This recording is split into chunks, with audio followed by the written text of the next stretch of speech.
Bonjour tout le monde, ici Otakinchi. Dans cette vidéo, je vais vous parler de Ajin, et plus précisément de son tome 1. Ajin Semi-Humain, c'est un manga classé en tant que seinen qui rassemble les genres de l'action et du thriller supernaturel. Il est dessiné et scénarisé par Gamon Sakurai. Il est à noter que le mangaka Tsuna Miura, qui a fait Sky High Survival et High Rise Invasion, est crédité pour le scénario du tome 1 seulement. Ajin a été prépublié par Kodansha dans le magazine Good Afternoon de juillet 2012 jusqu'en février 2021. C'est donc un manga qui est terminé. Les 17 tomes de la série sont disponibles dans une version française éditée par Glénat et traduite par Karine Rupp-Stanko, qui a également traduit Dr. Stone et Sakamoto Days. Pour vous résumer le tome 1, les Ajin sont des monstres immortels.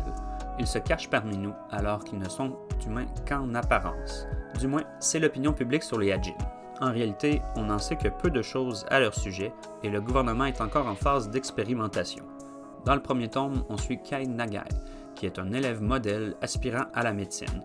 Après s'être fait renverser par un camion, il se relève. Il avait pourtant l'impression d'être humain comme les autres.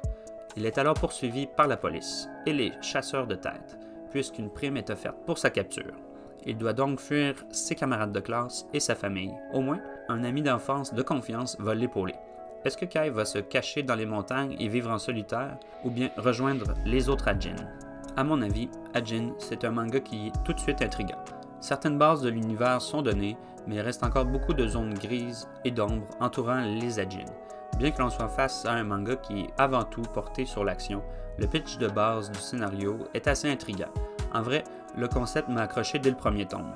J'ai eu tout de suite envie d'en apprendre davantage sur les Ajin. Par exemple, est-ce qu'on devient Ajin au contact de la mort? J'avais déjà bien hâte d'en découvrir plus sur les autres personnages dans les prochains tomes de la série. Le manga Ajin, c'est aussi des dessins incroyables. Les dessins de Gamon Sakurai sont excellents. Les émotions des personnages sont bien retranscrites dans leurs expressions faciales. Aussi, les mystérieux fantômes noirs ont un chara-design qui est particulièrement original. Les scènes de combat sont d'ailleurs fluides et on suit l'action facilement. De plus, l'on voit bien l'impact des coups sur l'adversaire. Faut dire cependant qu'il y a en général peu de détails sur les paysages et les lieux. Je n'ai tout de même pas eu de mal à visualiser l'action dans son environnement.